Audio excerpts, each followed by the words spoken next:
cash is king in small business, absolutely without question. But in order to get cash, you've gotta have something that people want to give you cash for.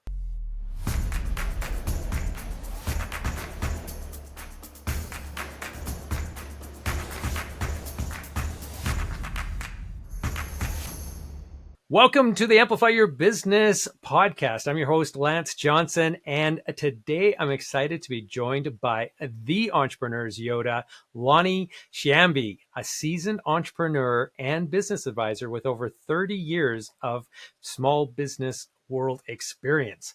Lonnie has worn many hats over the course of his career. He started and sold his own companies, invested in numerous startups, as well as led turnaround efforts for struggling businesses, and even worked on a few mergers and acquisitions along the way. Through it all, he's developed a deep understanding of what it takes for entrepreneurs and small business owners to succeed. Whether you're a seasoned entrepreneur or just starting out, I'm confident you're going to walk away from this discussion with valuable insights that you can apply to your own business. Lonnie has a wealth of practical, real-world experience to draw from, and he's here to share it with us. So let's jump right in and learn from Lonnie's entrepreneurial wisdom. Lonnie, welcome to the show. Hey, Lance, thank you. I appreciate it. I got to play up to this now. Holy cow. You, you've set the bar pretty high for me. Hey, we've already had a pre-conversation here, and so I know exactly where the bar needs to be set because you're going to knock everybody's socks off. So when we get into this, we're going to get into a lot of the backstory in terms of like some of the lessons that you've learned along the way. But to start off with, I really want to understand, how'd you get to here? So what was your journey to now? Well, I've had multiple stops along the way. Uh, I started my career with IBM, and Okay. it's interesting to start with a very big company like that. And the important thing about IBM and what they taught me was I learned culture. Yeah. I learned culture right out of school from IBM.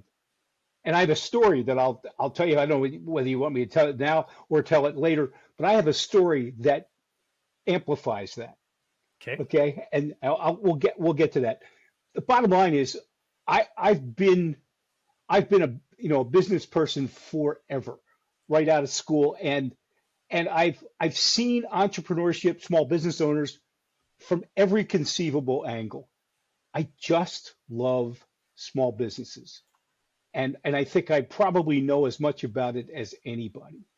But the other side of it is every day I learn something new, as Hmm. it turns out. Somebody will tell me something that I hadn't ever thought of it that way. So Yeah. it's one of the things people want to walk away with is keep your mind open. Hmm. Keep, be willing to accept something different that you never heard before or twisted in a different way.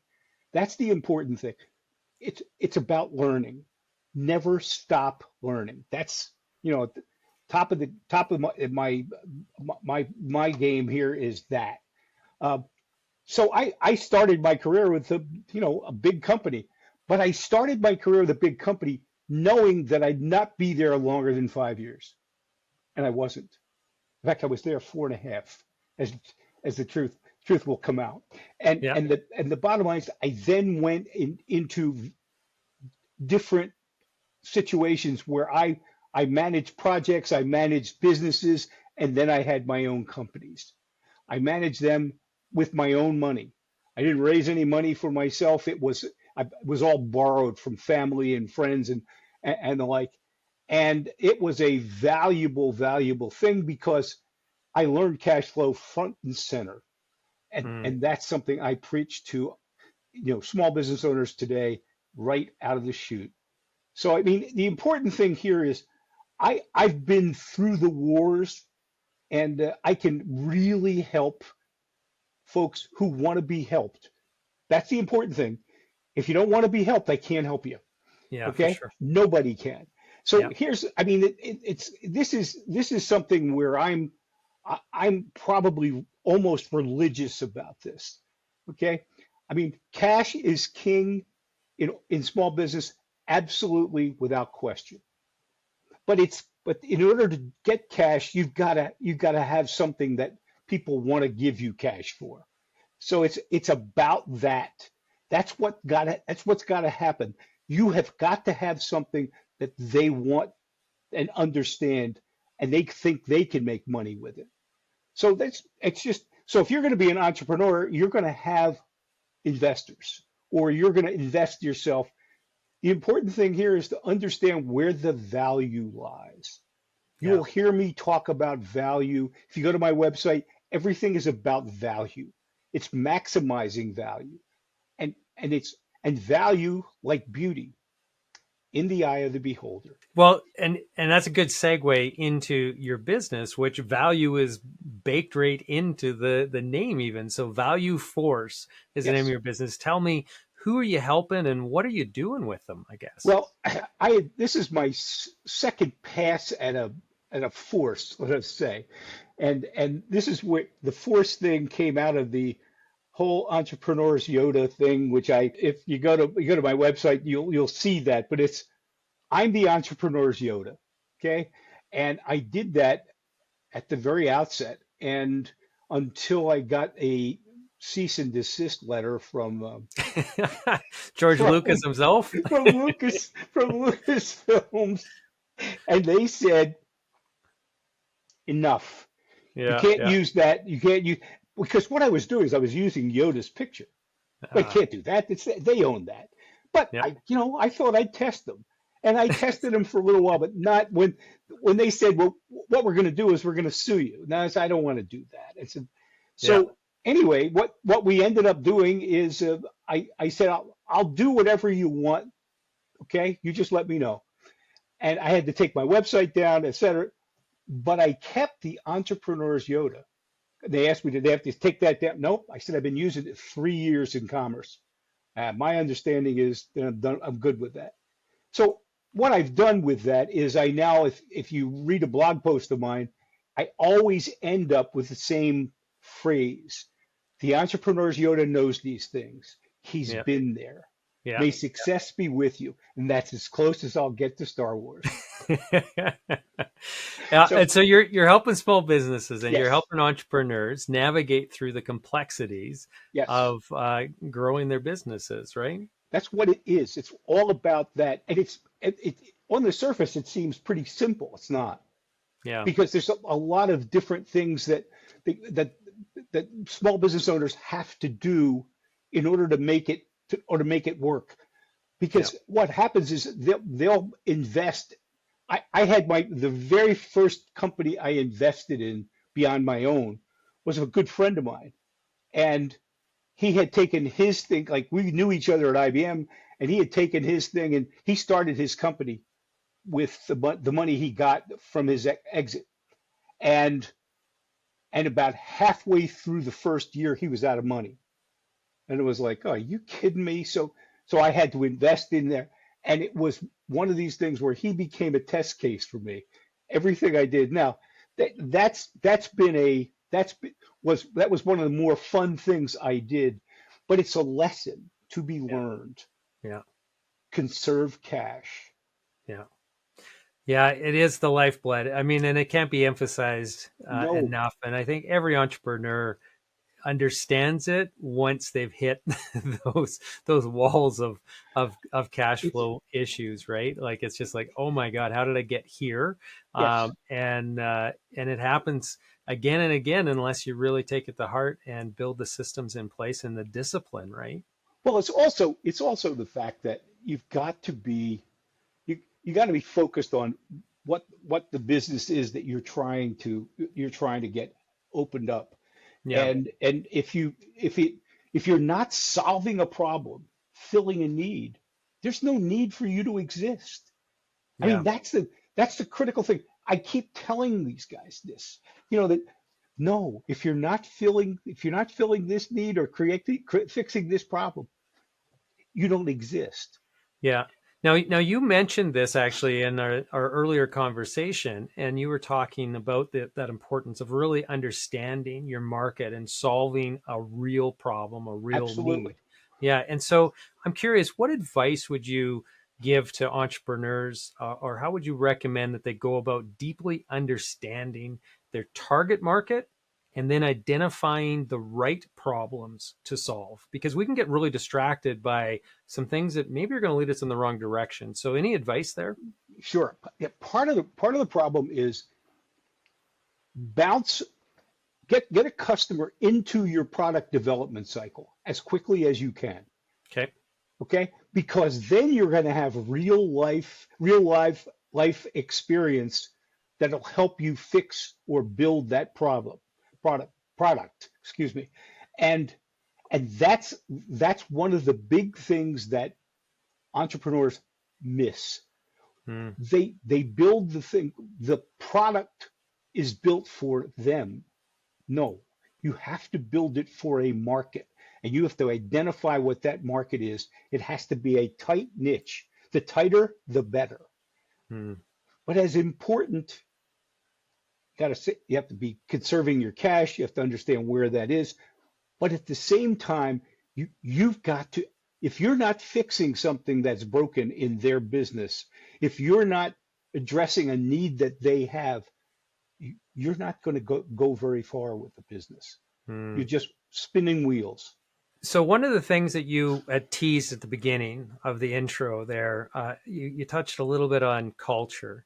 And Yes. so I know that this is a big, big thing that you think that really needs to be addressed. And so when you emphasize that critical role that the companies really, or the company culture plays in the business success, I'm wondering if you could give some insights into how one goes about intentionally building and then also maintaining that culture, because it's one thing to build it, it's another Yeah. thing to actually keep that rolling, because sometimes the business can just kind of take Drift. a form of It'll its own. drift. Yeah. Absolutely. Now, the thing is this, to start with, a culture is predicated upon the values that the owner brings to the table. Okay. That's the critical thing about a culture. And then it's how you bring people in and how you grow them. Because culture is, if people say, well, you need a customer centric culture. No, you need an employee centric culture. Hmm. They will make it a customer centric culture. That's Yeah. how it works because the employees are the face, they're the face to the customer. So that's really what it's about. Now, I told you this story. Let me give you a quick anecdotal story about this. And it'll be Yeah. the interesting thing is it'll be about a very large company. It was the company I started my career with, was IBM. And and this was a true story that happened 1,000 years ago. But here's what it was. I am in my office in IBM in Philadelphia, and the secretary calls me and she says, "You got a call on your phone there, and it's a secretary from up in Armonk." And I'm, what the hell, who the hell do I know there? I don't. So I get on the phone and I said, "This is Lonnie Sciambi," and she said, "Yes, I am. I'm da, da, da, da. I forget what her name was, but and I have Tom Watson for you." Now, if nobody remembers who Tom Watson is, this was years ago, and he was the founder's son, and that's where he came in to this. Oh, okay. So he's calling me directly, and I'm saying, "Yeah, good. Who is this? Who's this really? All right, come on. You're not Tom Watson. Who?" And then there's a guy on the phone saying, "Lonnie, this is Tom Watson. Listen, Lonnie, our plan is to visit several accounts on the East Coast, and one of those accounts is yours. And what we're asking is to get your permission to go in there." And it was like, holy jeez, that's Tom Watson asking my permission. Yes, absolutely. When do you need to do it? We'll let you know, and we want you on the call Yeah. in the meeting. Now, if anything would prove what their culture was, it was respect for the individual. There it Yeah. is. Wow. You have to live your culture. It's not a these are not placards on your wall. Yeah. This is living and breathing what you're doing. And when you do that, you intensify their feeling about the company, Yeah. about your business. That's important because what will happen is if you do that, there are so many things that you can get as the owner of the business when things go south. Culture saves you if it's Hmm. if it's done well. So, but I, I don't want to belabor that, but don't y- y- downplay culture. yeah. Yeah, I love that quote, right? Because it is the people, especially in so many of our businesses. Like mine is my product is actually the people, right? Because I'm Yep, in the services space as a sure. marketing company, and so we're not selling widgets that they're evaluating, how good we are in the way the widget performs. It's our people, and Yeah. so it is so important for service-based businesses to really be living that too. But it's really refreshing to hear that story too from those massive companies Yes. like IBM who And are doing it right. they're asking my permission because I was the Yeah, account rep on that account, which was a big bank in New Jersey. I yeah. mean, crazy, but that's So what the culture's about. it is interesting. Like if you take IBM, just to extend that into the future, that time frame to a Yep. little bit farther in the future, they definitely had some challenges They, after that period of their corporate life. And so, was that driven by a departure from the culture that yes, started to stray, no or what were your question thoughts? about it. And Yeah, yeah, they've gone through that twice, not just once, yeah, but twice. yeah, Okay. And they're still coming out the back end of that.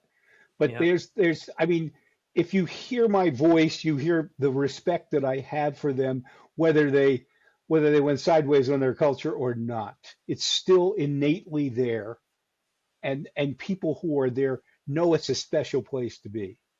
And yeah. I don't feel that way about a lot of companies that I mean, I haven't worked for a lot of companies. I've mostly been an entrepreneur. And the companies I turned around, absolutely, but they were small. They were all under 20 million. They were all, one-off kind of things where, they had their market and they're like, I didn't work for very many big companies. Okay, Hmm. I worked for IBM, and then I worked for another company we took public back in the day in Dallas, and then that was about it. And before that, it was Citicorp. I was at Citicorp, and that they were the three companies I worked for that were big. Everybody else was a small company. Well, now let's talk about some of those businesses that you've owned and sold over the years. I'm curious if you could share some lessons that you maybe had learned from those experience of building a business and then selling that business. Yes, I mean, first off, building the business when you're signing the check and the check's coming out of your bank, your Yeah, bank account, yeah, it's an entirely different, situation than if somebody is investing in you or whatever. Because what you know is that that money's coming out of your pocket some way, somehow. And for entrepreneurs, most of the small business owners today, this is what the story is. So what they've got to do is they've got to learn how to husband their cash, and they've got to learn how to find the right customer. And by that I mean the persona of the customer, not the individual customer, but the getting a prototype of not prototype, a pro forma of what the customer is. That's hmm that's critically important because it's hmm got to be somebody you can help. If you're not, it's because several of the companies I turned around were product companies. Okay, and so it's a question of who's that product. I mean, I remember one of the companies, we ended up taking the biggest product that they had, and we ended up just killing it. hmm And it was like I thought there was going to be, like there would be tears in the hallway. Okay, and yeah, it was a technology company where that we're spending much more time and money fixing the business than growing the business. hmm And that's not an unusual situation. So it's that, and that if that's something that you've seen, it's not pretty. Okay, when you have to fix it from flying in from outside and coming down, it's been a it was I've had 8 turnarounds that I've done, and there's a story to each one. Yeah. So it's yeah. So but anyway, I hope I'm not getting too far off tangent on the in a tangent here, but it's stuff that I kind of believe in this, and it's stuff that I've lived.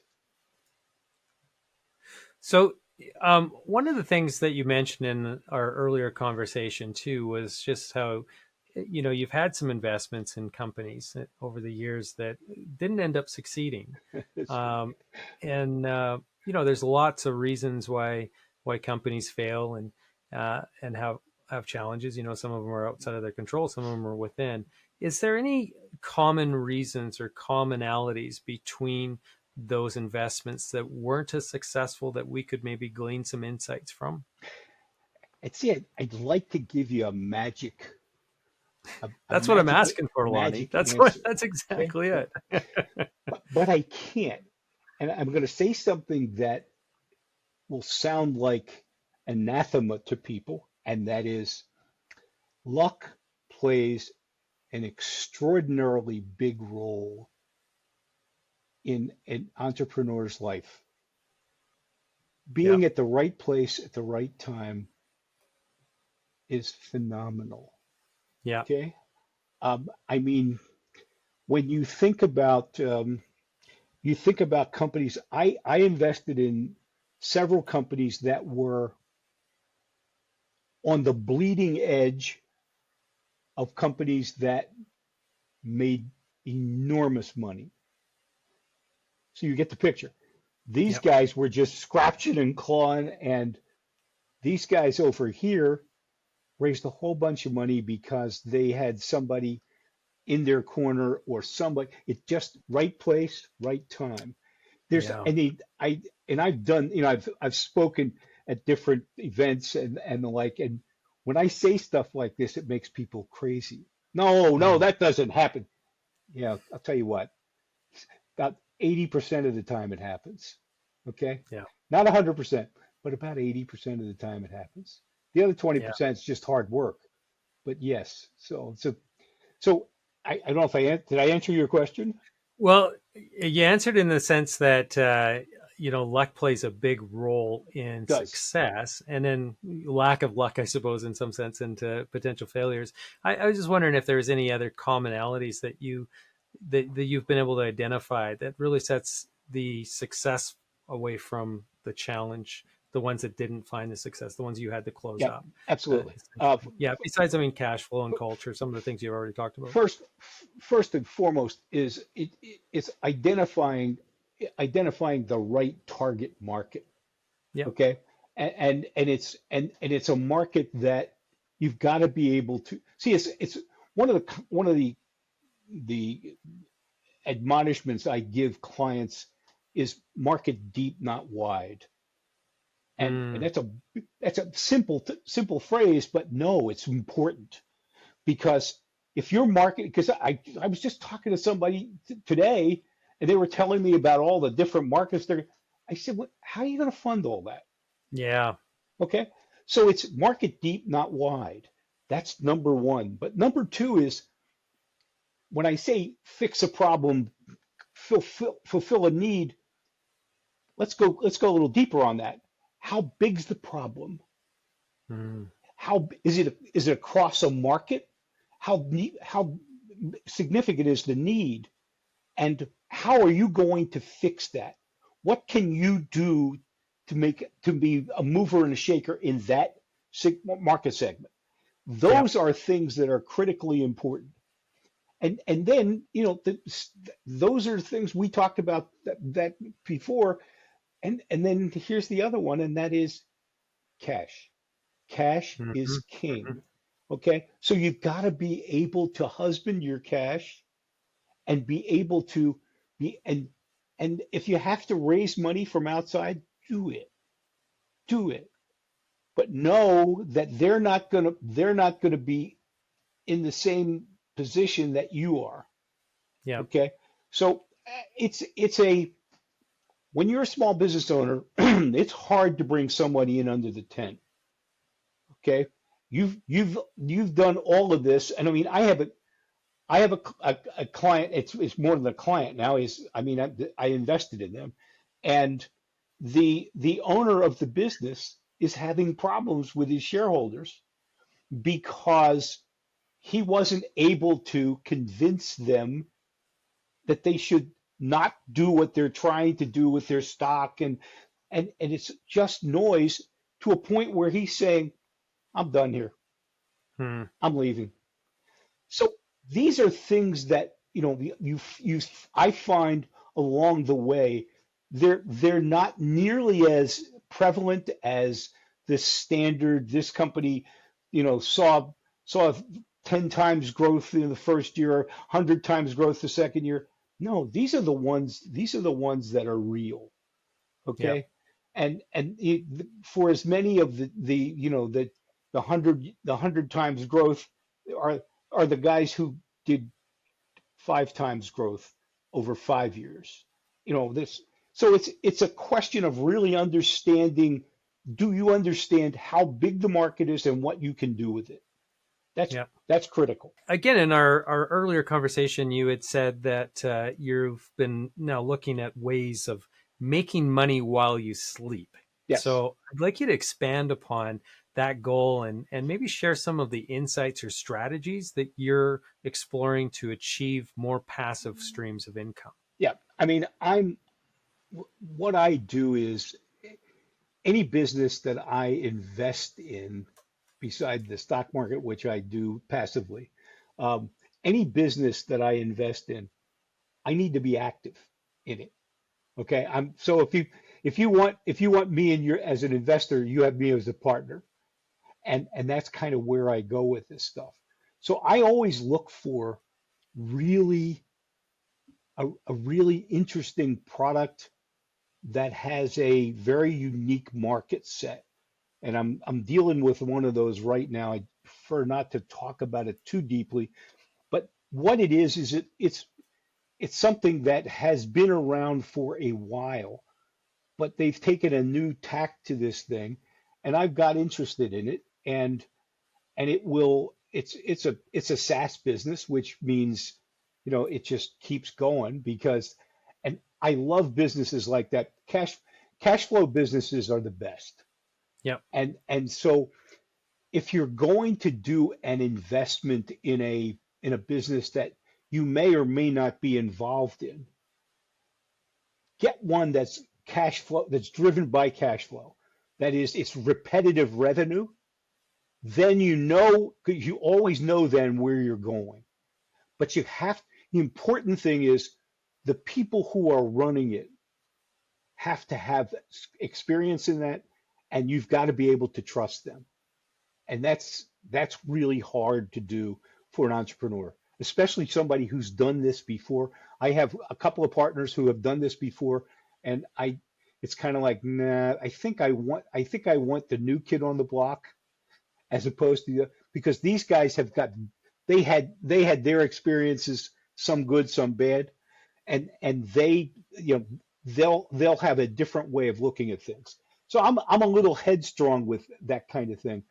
But the bottom line is I'm always looking for revenue, cash, whatever you want to call it, because different businesses, it'll be driven by different things. But I want revenue. I want revenue while I sleep. Yeah. Okay. And I want that to be just keep it's almost like being in the insurance business. Hmm. Okay. Where Yep. you get that The premium, residual. the premium comes in every month. Okay. Yep. And that's and so and because I'm impatient though, I haven't particularly found what I wanted. So Yeah. I mean, I've been through, and I have businesses that I've enjoyed, and some I'm still in. But I'm always looking.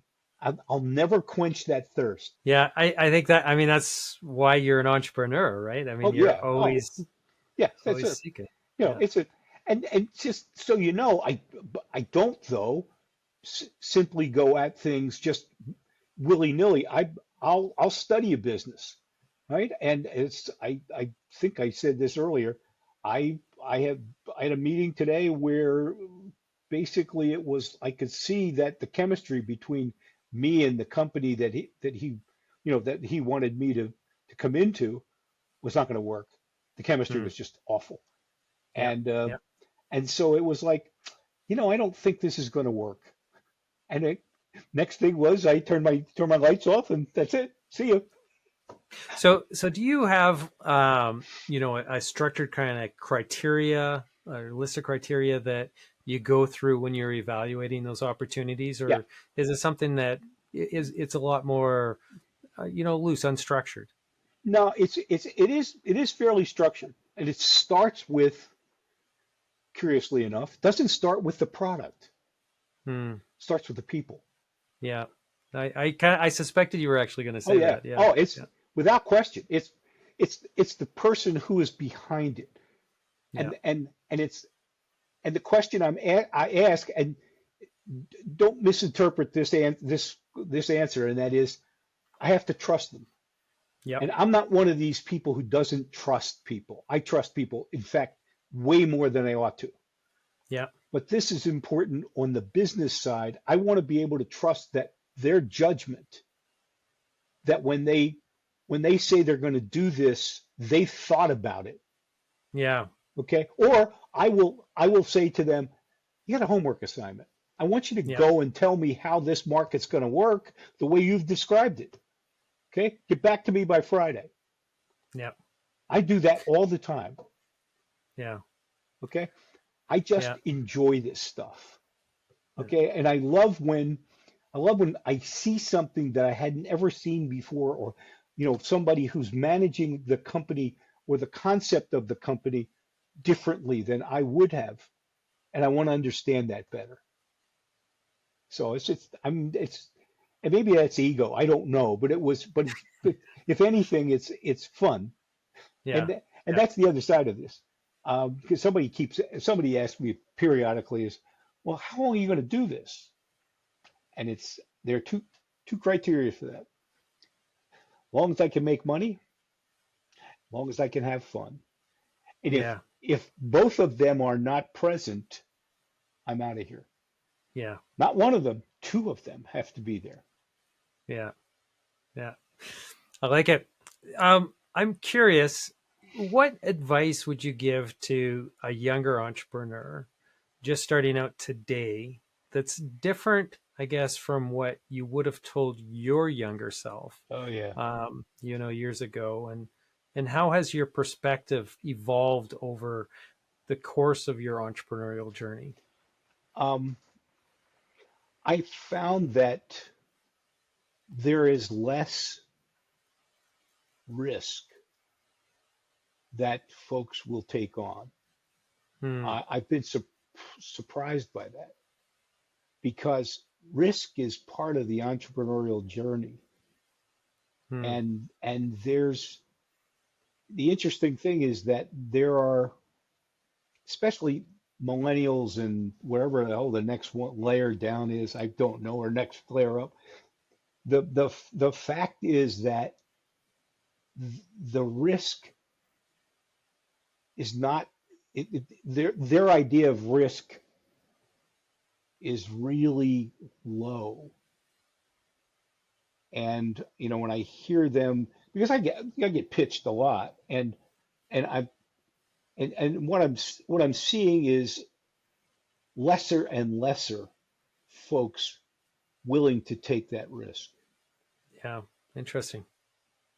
And that's a shame because we all lose. They lose, and anybody who's investing in that loses. Hmm. Hmm.